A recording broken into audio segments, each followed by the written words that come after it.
What's going on, guys? Welcome back to the Fitness for Life podcast. I'm your host, Jackson Lohr, and today I have with me Brandon Parker. Brandon and I met at the Real Coaches Summit back in April of this year, and had a lot of chance to have some good conversations and talk shop. I've been excited to get him on here. Brandon is a chiropractor and rehabilitation coach out of West Palm Beach, Florida, and you know we do a lot of the same things. We work with people in pain, help them get more mobile, help them get stronger and live healthier lives. Brandon's been coaching for 10 years. And so Brandon, thank you so much for coming on the show. I really appreciate it. Yeah, I appreciate you for having me on, and I appreciate you crossing my paths at RCS because, we go there. It's mainly a fitness coach environment. So, when I heard somebody else just talking about the higher level principles of movement, because you look on Instagram and you have these people that are shirtless doing burpees, and it's like that doesn't work for our clientele and 90% of the people looking to get fit. So when you and I were able to connect over that, I was like, okay, Jackson's my people. Yeah, no, it's really cool. Like we talk all the time about having to meet a client where they're at, right? And that's exactly it is. And I will say this of the Real Coaches Summit and the people who go there, most of them are those kinds of people. They are the people who do meet their clients where they're at, just with a lot of varying niches and populations they serve. So yeah, definitely glad we were able to connect and chat there. Good conversations. Really got me thinking. Um, and so, that's where I want to take our conversation today, towards some of those things that we talked about and some other things as well.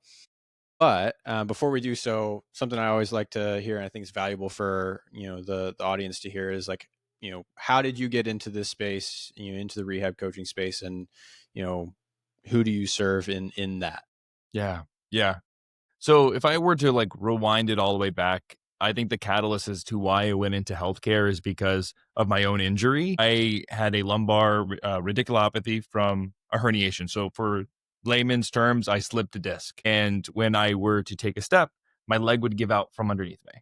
So that was scary as somebody that would self identify as an athlete, and it wasn't getting better. In fact, it was getting worse. And I decided, okay, it's time to go get professional help. And I naturally went to a physical therapist. And my experience there, maybe because I'm in Florida and Florida is just known for just hip replacements, knee replacements, and being what we call a mill, I didn't get a great result where they just said, "You're young. Here's a packet of exercises. Go hang out in the corner. I'll come check in on you."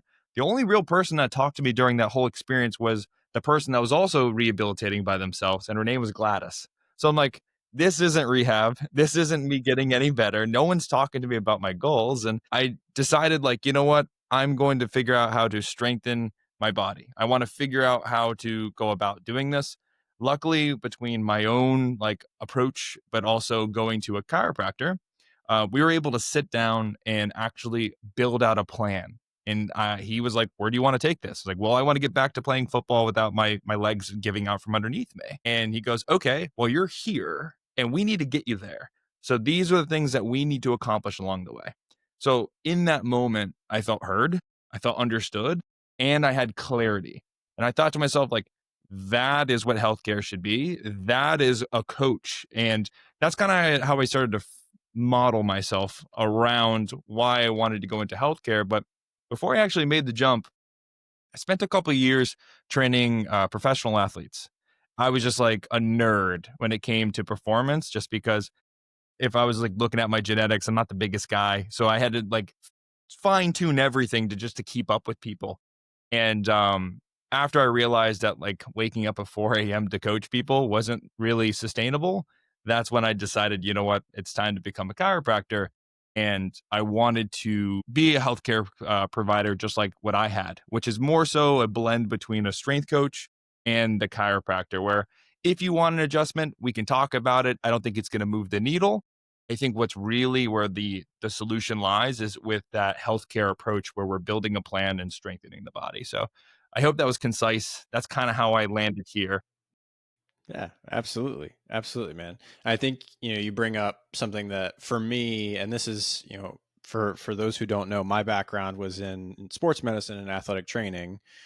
So both of us, and my initial business was Lohr Sports Performance. So both of us kind of started in that realm as a response to a big injury, or a significant time spent in physical therapy.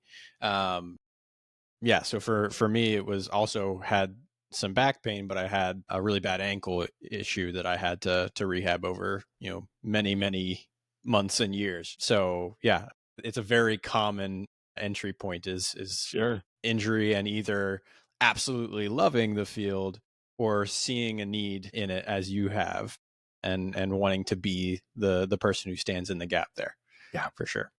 Yeah.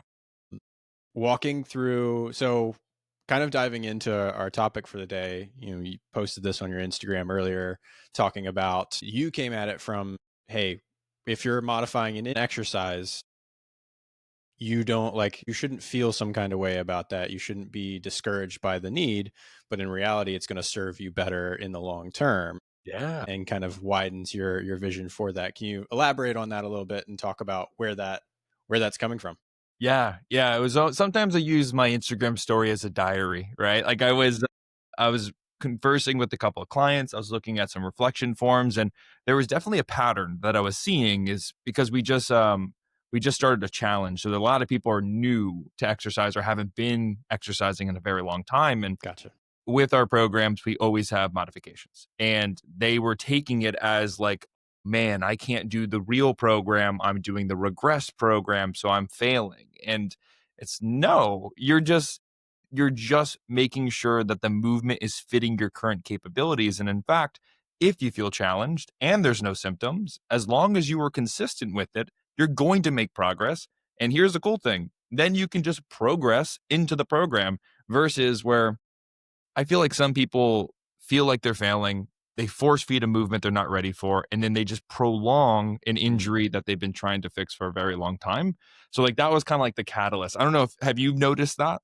Yeah, I think a lot of people, like, there's a little bit of a almost a FOMO, or like, fear of missing out, of like getting the program, or there's also some like there's a little bit of ego in it.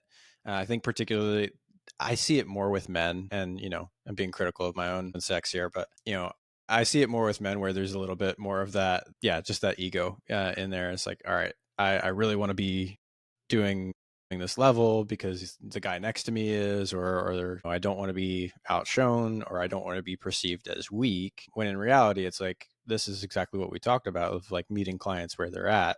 Like, if you've gone through a major surgery, you've gone through a setback of any kind and long-term pain, you're not somebody who can just jump right into the hardest exercise there is, right? It's the same reason why we put people in a sling after surgery, right? You have to protect something that has an injury or has you know damage to the area, and then gradually get that back. You don't go from, your physical therapist after I'll use a shoulder repair, rotator cuff repair as an example. The first thing you do is like they slowly like dial your brace so you can move your shoulder a couple more degrees, right? And kind of, they will gently get your arm out of that brace and that sling and move you very, very slowly. They don't go, okay, let me take the brace off 3 weeks later and you can do a push-up now. Like, that's saying it a lot more bluntly, but it's also saying it in a way that like you can see like the discrepancy between the two, and understand that like there are levels that you can go through, for sure. Yeah.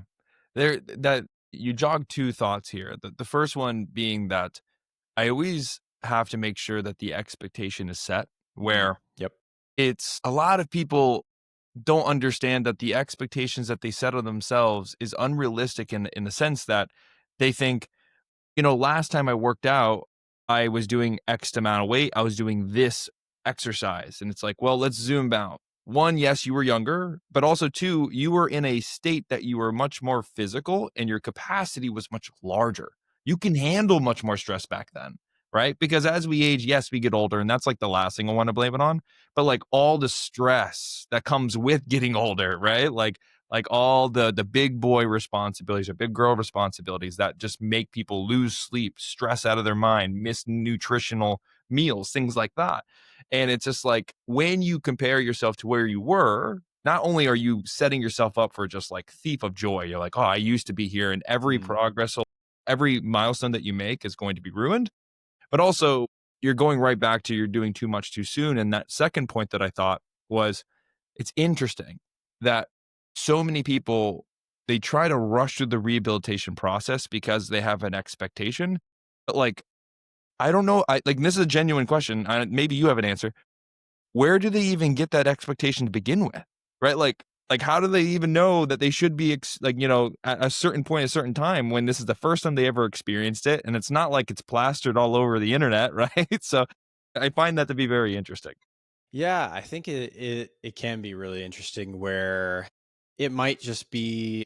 I think a lot of people go from experiencing like youth injuries, and what often can be, you know, whether that's athletics or what have you, like things that they recover from very quickly and they recover their energy and strength from very quickly, to the next thing, the very next thing they experience is something either that they've left for a long time because it has built up over time and it hasn't really reached that threshold of I need to fix it, or they've been healthy for a long time, uninjured, so to speak, and now all of a sudden, you know, 20, 30 years later, they're more than twice their age and their body, like you said, has accumulated a lot of stress and daily accumulates a lot more than it was used to. And so, yeah, I think that's where I think a lot of people are getting, that's just my opinion. There's nothing solidified I there. think it's a But great point. yeah, I think that's where a lot of people are seeing, reflecting on that and being like, I need to be here.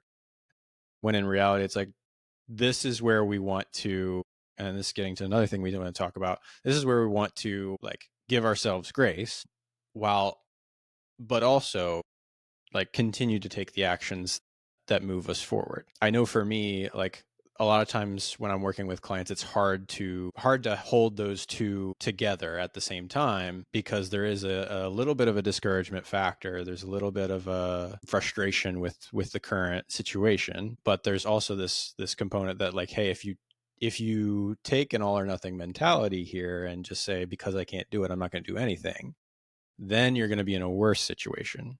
I'm sure you've experienced kind of the frustrations of working with somebody or seeing somebody in that frustrated state and what that looks like for you. Yeah. Yeah.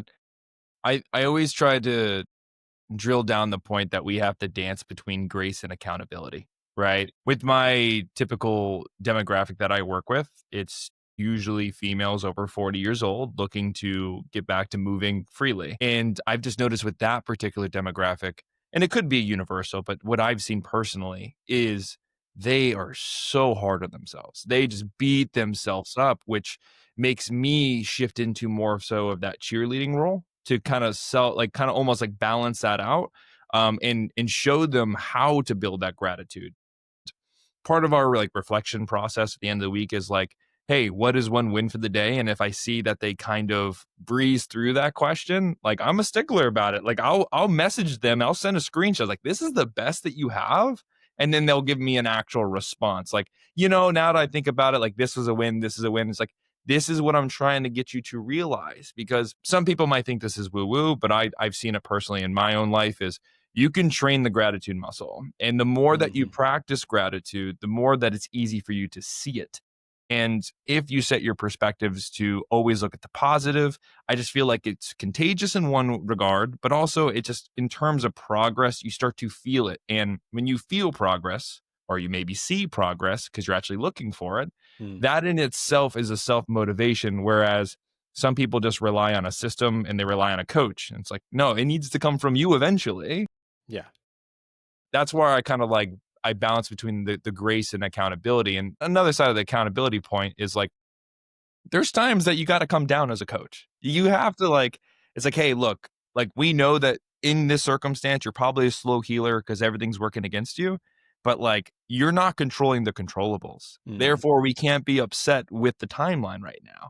So like to your point, it's like I think that's the fun part about being a coach is kind of reading the room and giving the person exactly what they need, you know? Yeah.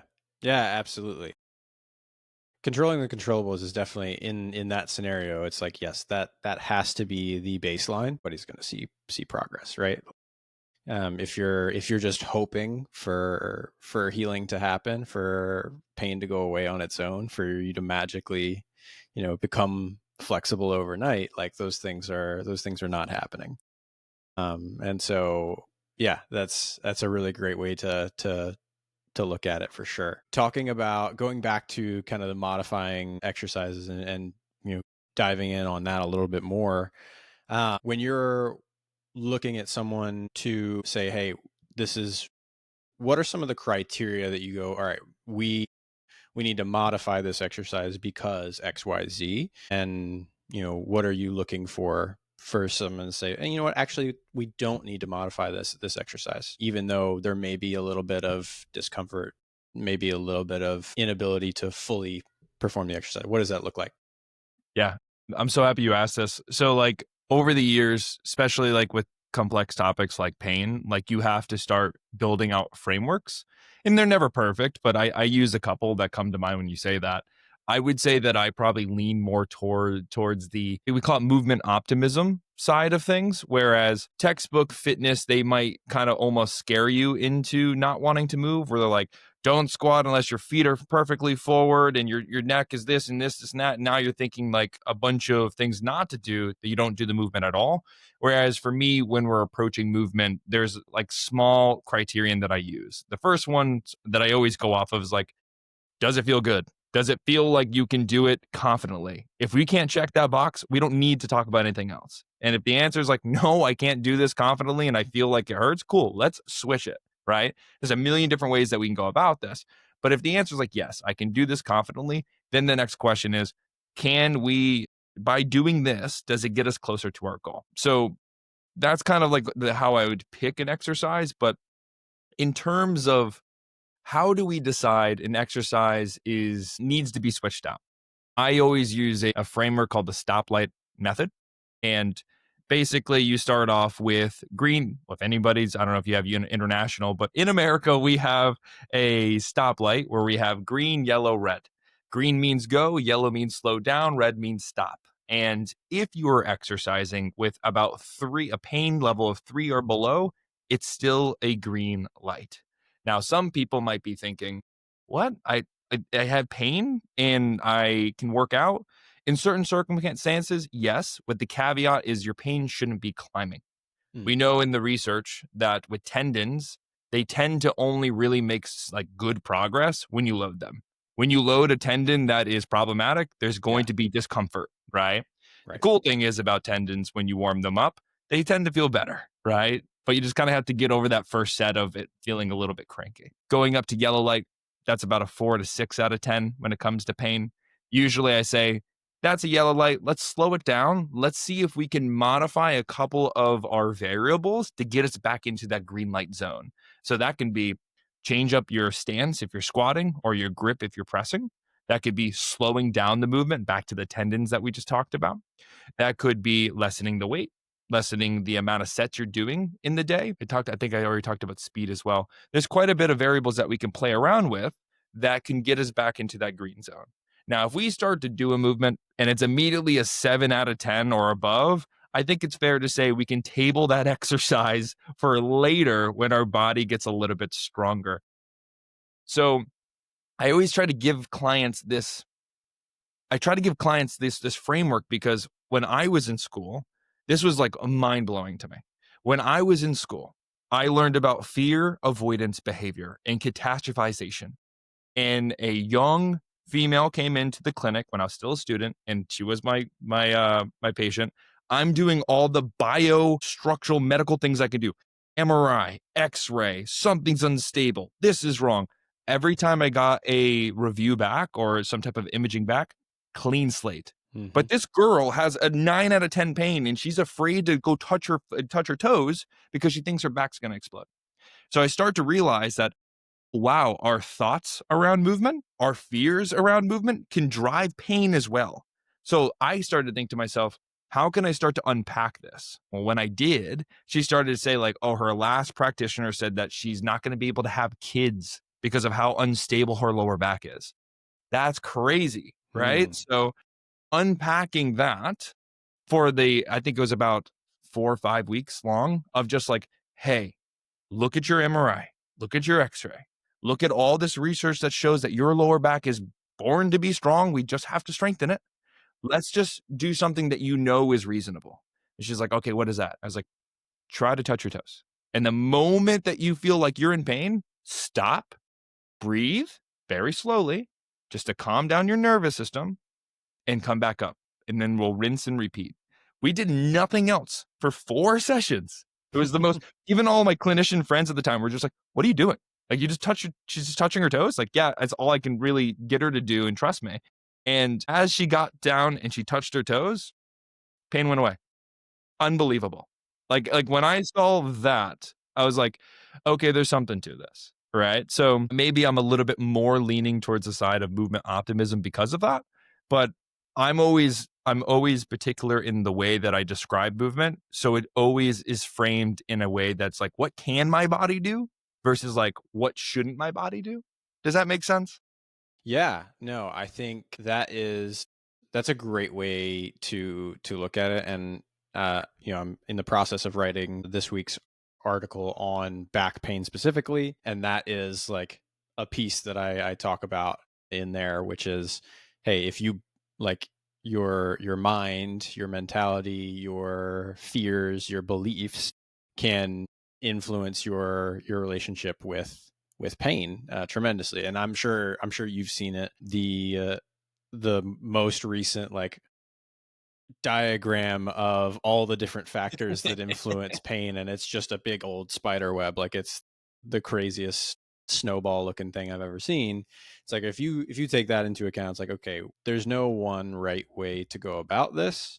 Like, we just have to find something that the client, the patient, is willing to try, minimally fearful of, potentially, because sometimes you're not going to overcome all of the fears around that. In that exactly the scenario that you gave, like, this is somebody who already had the belief that if I touch my toes, my back's gonna just get destroyed. Gosh, the concept of not being able to have kids as a result of Which is pain, crazy. just insane. Yeah, which can be perpetuated, right?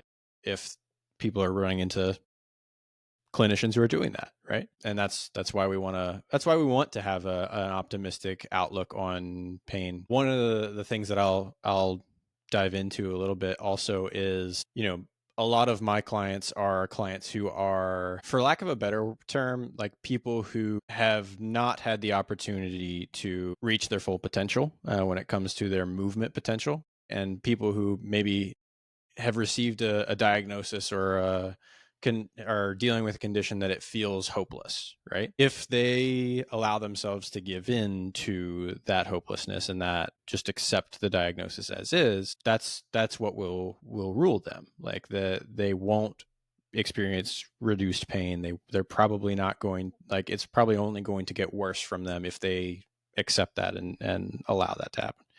What we know is that if we take that, the opposite mentality, like, that is the only approach that allows for positives to come out of it. Like, you're not just going to magically get over your pain if you're having this hopeless mentality and not moving as a result.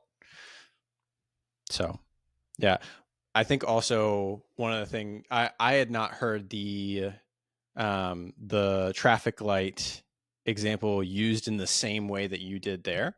Interesting. But my audience, my clients have heard that from me in a different light, in a slightly altered light, where the yellow, are not. I think I had my tier a little bit lower, where we go up to like a 5 out of 10 pain within the yellow framework. So it's cool to hear, and it's cool to hear that you have a different approach to it, because I think that's exactly what you're just talking about. It is the optimistic framework saying, like, no, we can actually, like, we're resilient to a larger degree of pain without actually causing damage. Yeah. That's something that I always try to drive home, particularly with those who are labeled with Mm. a pathology or something of the sort that's unchangeable. Another way that I'll use a different framing is somebody will say they have severe arthritis, right? And it's just like, I understand that can definitely play a role in your pain experience, but I want you to understand that just like how our skin will wrinkle, so do our bones, and we call it osteoarthritis, right? You're not going to find somebody over the age of 30 without it, right? Unless maybe they live in space. But then again, I looked at some research with astronauts. Their disc were degenerating at an accelerated rate because disc need that compression and decompression through like everyday stresses. So it's like your body needs it, right? Now, the amount that it needs and how you supply that stress is going to be 100% tailored to you, right? Right. But yeah, that's why I'm always trying to frame it like, look, we just got to figure out what works for you. And I will say, like, maybe I'm a little bit more laissez faire with the numbers because in practice, anybody that gets into that yellow zone, they're going to try to modify back to green anyways, right? But once again, hopefully the framing is don't panic, modify, and get back to work, you know?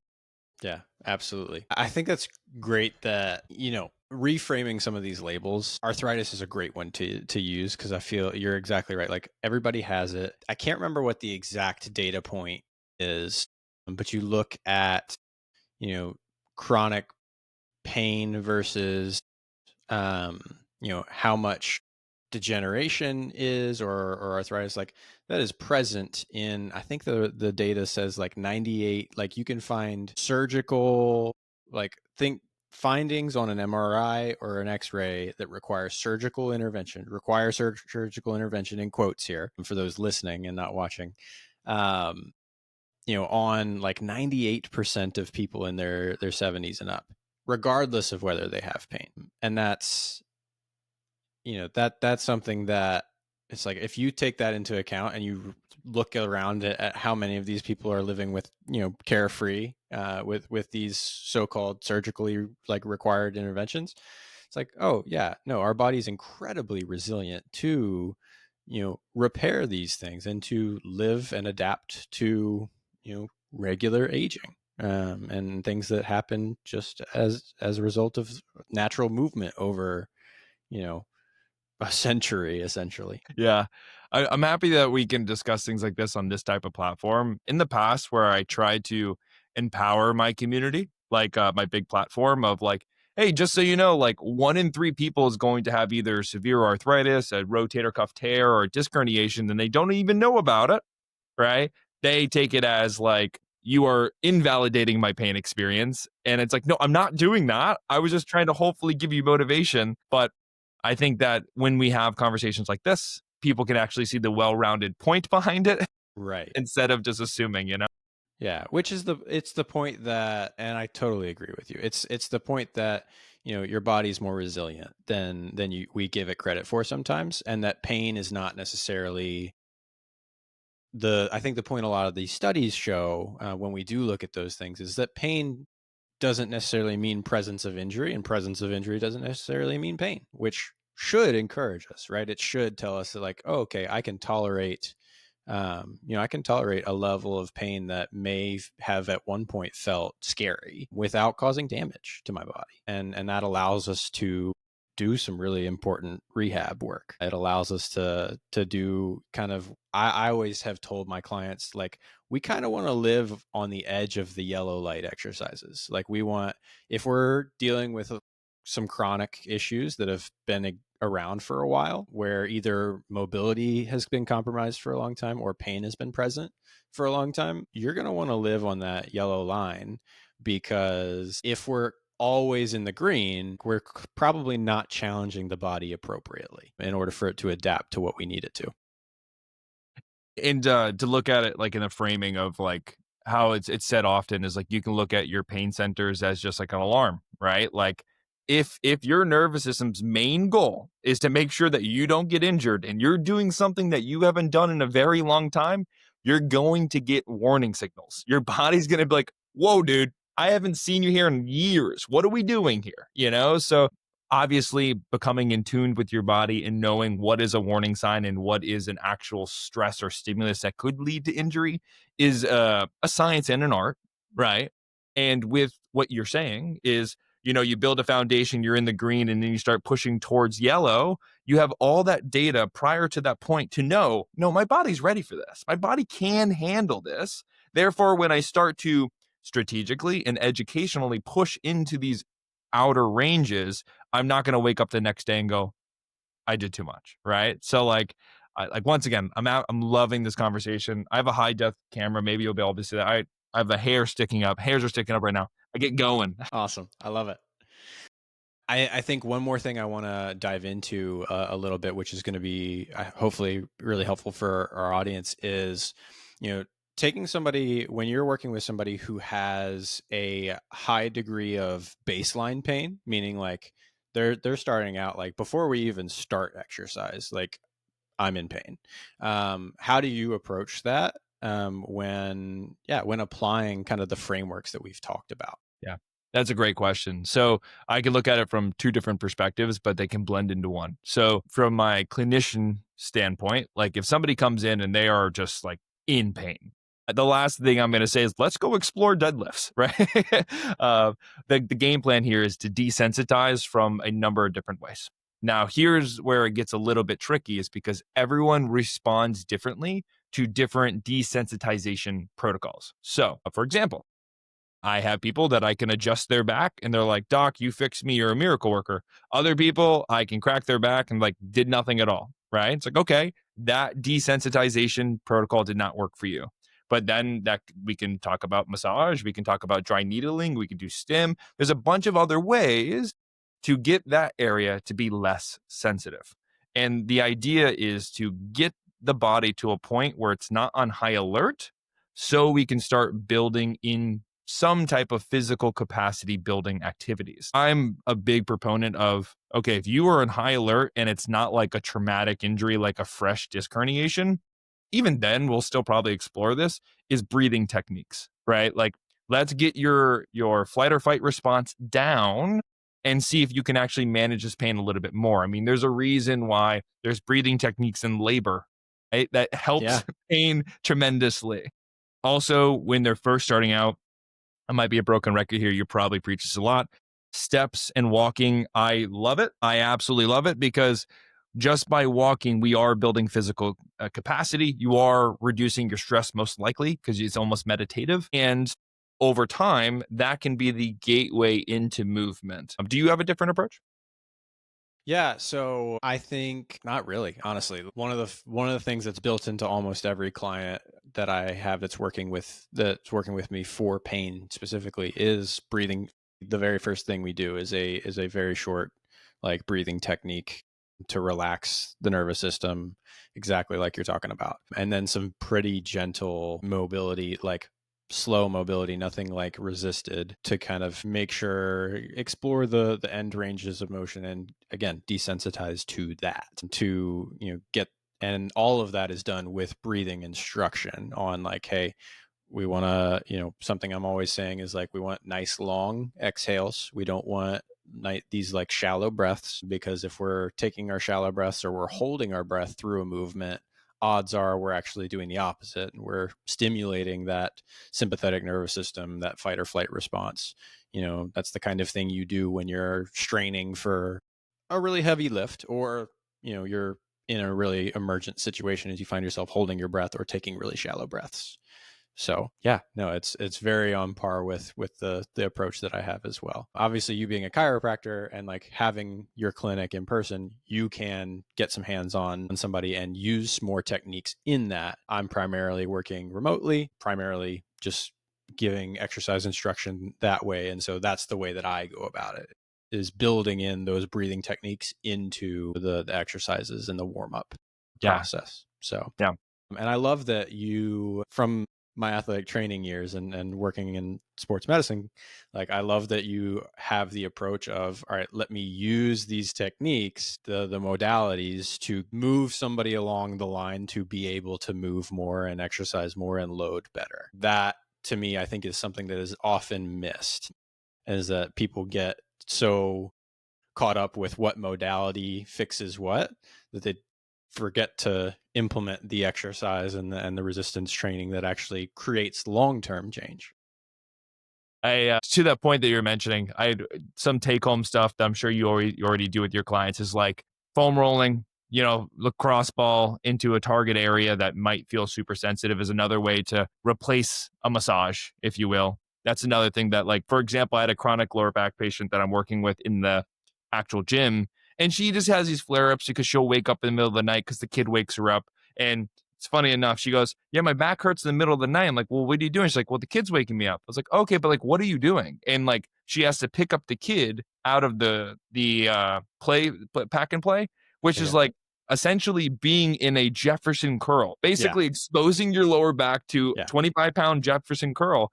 And I Yep. go, "Oh, you're just not ready for that level of intensity yet. Like, so can we like, adjust this?" And the second we had that conversation and we managed with a little lacrosse ball, like, "Hey, roll out this area before you go to bed," it's made things way more manageable. Um, yeah, I wanted to share that little tidbit.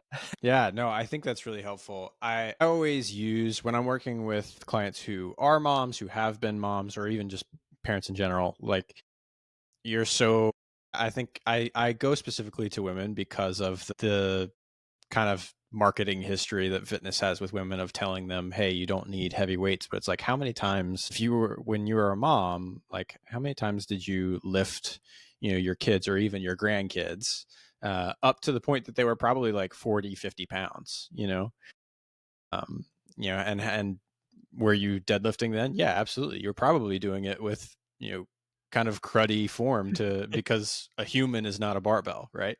Exactly. Your grip has to change, like we talked about modifying for grip. Um, so yeah, that's one of the easiest ways for me to introduce someone who maybe has never thought about lifting heavier weights and building resistance because we do want to see them progress, right? We want to see them get stronger, and in order to do that, you have to take it beyond. You have to take it beyond the like 5, 10 pound weights, Yes, you do. and that's a really easy segue to be like, hey, do you have kids? Do you have grandkids? When was the last time you picked them up?